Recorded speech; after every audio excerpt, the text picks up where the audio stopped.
What a beautiful day. I want to thank God for waking us up this morning. Always start the day with an attitude of gratitude. We woke up. That's the first thing. Always to be grateful about, okay? So I started off reading all these books that I have behind me, right? And they changed my life like more than you can ever imagine. It started with the book Think and Grow Rich. Okay, that's a book I'm probably going to get back into because it says read it over and over and over again, right?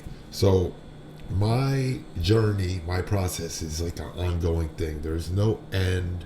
I don't get to like a finish line. I don't get to finish what I'm doing, okay?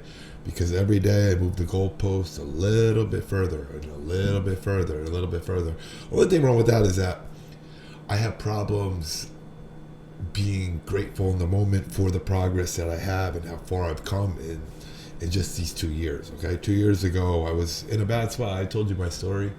13 years ago I was in a bad spot. I told you that story too. But 2 years ago I was in a bad spot and I completely transformed my life.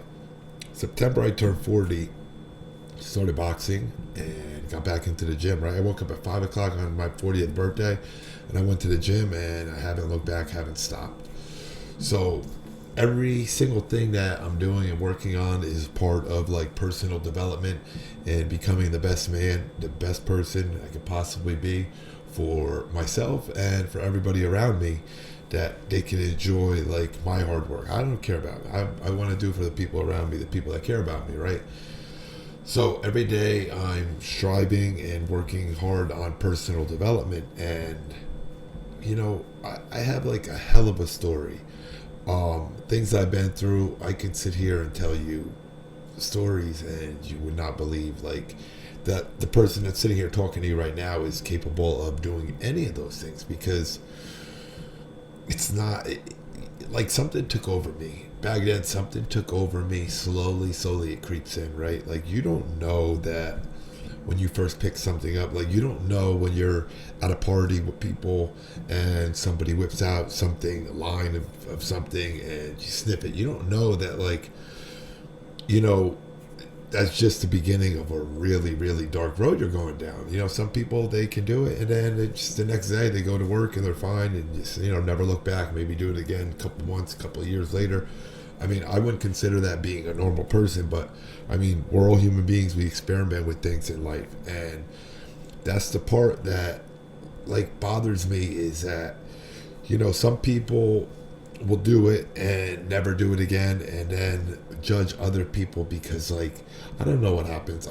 There's no real scientific answer or reason of what happens when that person is different and they do that first line and then they're just hooked in 0 to 100 to homelessness. Like there's no actual reason. Like my reason I could say is that addicted personality.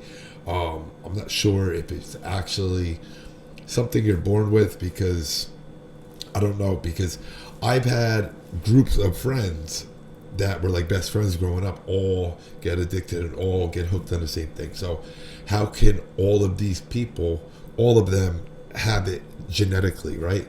So chances of that are slim. I think it's like addictive personality, especially like the harder stuff that's physically addictive. Like even if you're not born with that, your body needs it at that point, right? So I think it's just addictive personality, right? Because listen, I sit here and I can preach all this good stuff to you, right? I'm not perfect. I smoke cigarettes, right? I drink a lot of energy drinks. But when it comes down to it, it's more about survival, like, right? Okay, I'm drinking energy drinks. Yeah, it's not good for me, not good for my body. Smoking's not good for me, not good for my body, right? However, like, I'm living this great life today, and yes, that's something I can work on. I'm doing a lot of stuff for personal development, right? But back then, the difference is the reason people stop using or stop drinking or stop whatever they're doing is because their life has become unmanageable. That's the key to all this, unmanageability, right? So if my life never became unmanageable, I'd still be drinking every day because I'd be going to work. I'd be doing everything that I'm supposed to be doing in life. I might not be living the life I'm living now, but I'd still be doing what I'm doing. But it comes back down to the unmanageability.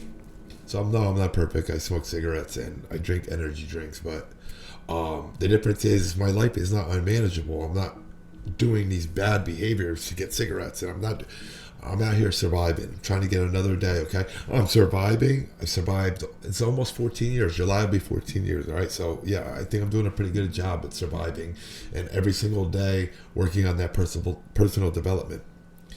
Bothers me when I see, like, you know what I'm doing here, right? First of all, we got a golf outing coming up in September.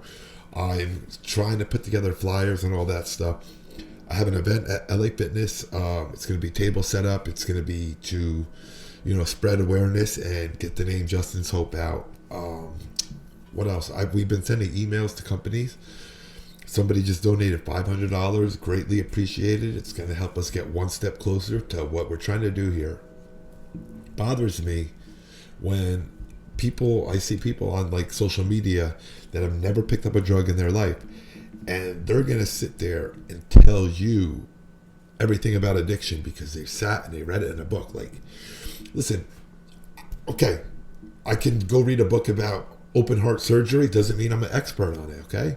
You got to go right to the source. The source is somebody like me, somebody that's been through it from start to finish, the withdrawal, the demon that took over, the things they did. Like, that's where you'll get the most accurate information from, not somebody that wrote a book, read a book, and is going to sit there and try to educate you on addiction.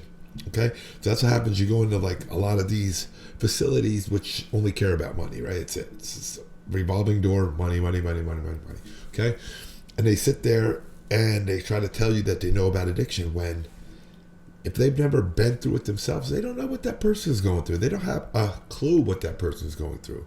So that's part of the thing, like, that we're pushing for, like all this fundraising and stuff like that. We're pushing for to open our own facility, because once we open our own facility, we're going to treat people as individuals, one-on-one, and be like, listen, what's going on with you? How can we help? And then we'll go from there. We're not going to be like, okay, write down addict, okay, put them in a detox, let them listen to meetings and sit in chairs, and then we'll ship them back out to the streets with no preparation, no anything. They used for 10 years.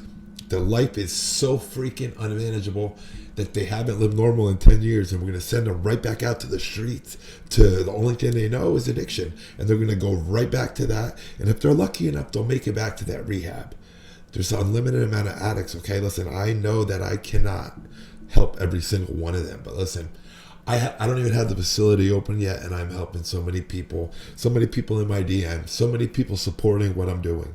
And I was up till 1:30 last night, and I'm sitting on a computer sending emails and PDFs and all these files and figuring all this stuff out, and then had to go to work and frame a house this morning. Like, I am working hard on this. Like, this is what I'm doing always in my spare time. I don't have spare time, but in any time that I'm down, I'm sitting, I'm working on this, or I'm figuring it out, or I'm on social media trying to make content. Like, I am not so big on, like, I don't care about being like a million follower influencer. I don't really care about that, right?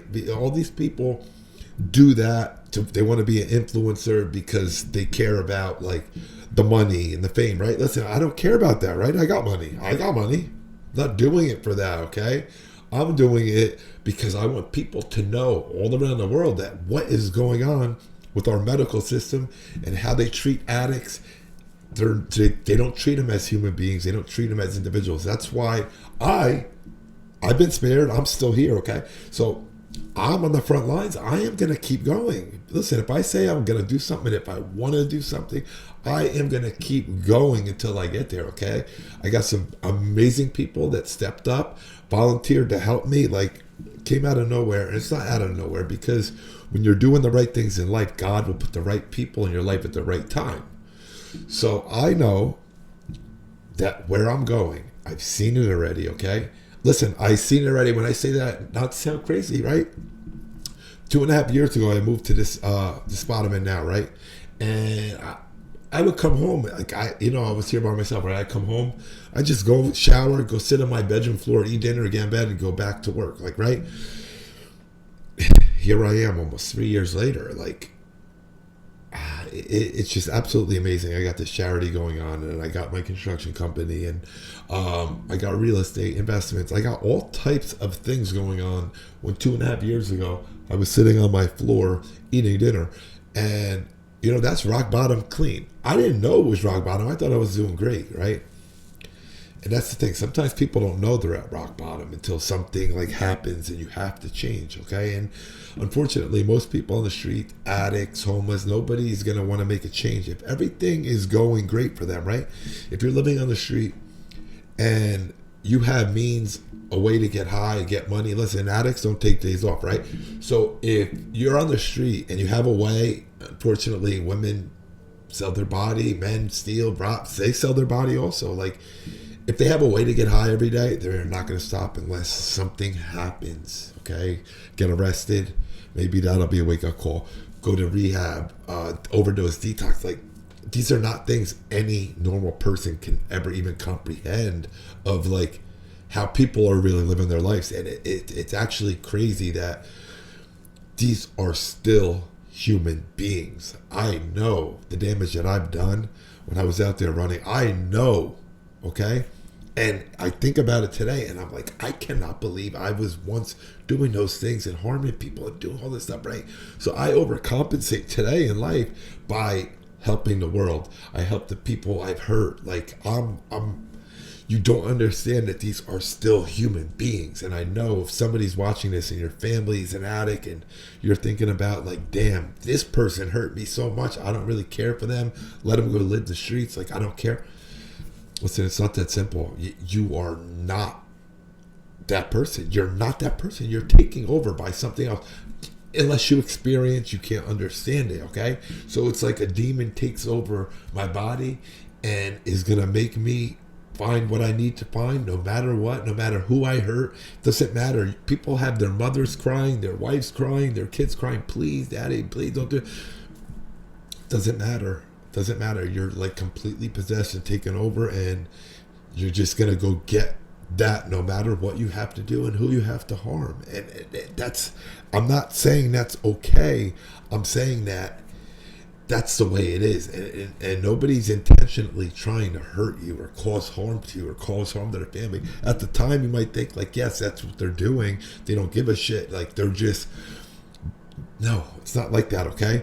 You take away the substance, you take away all that stuff from me, and I swear to you, I am the most kind individual you will ever meet. I get along great with everybody I work with, work for. My workers, I get along with everybody. Every store I go in, like, people get a smile. Like, it's the interactions I have on a daily basis. I am the kindest, most giving, caring, generous person, okay? But 14 years ago, I wasn't. So what happened? We removed that substance out of the picture. We got rid of that demon, okay? So this is like one of the goals that I've been really, really, like, I care about, right? Is the fact that we can get some of these people home to their family and make their family whole again and just help people and help them transition back into society. Like, I know this is a lot, but I would like to start a new program for drug prevention in children, because I told you learn about it in 5th grade and that's it. I learned about it in 5th grade and then never heard of it again. By 7th grade, 8th grade, people are smoking weed. Like, so we want to do something to try to prevent it, even though kids are going to be kids, but something better to prevent it, from prevention all the way to people that are overdosing and people that are out in the streets sick, caught up. Like, I would like to cover all areas, so start to finish. And this is what we are doing. It's taking some time because we need the funding and all that stuff, but it's taking time, but it's happening, okay? I promise you, so I'll take care of it. Hope everyone has an amazing evening.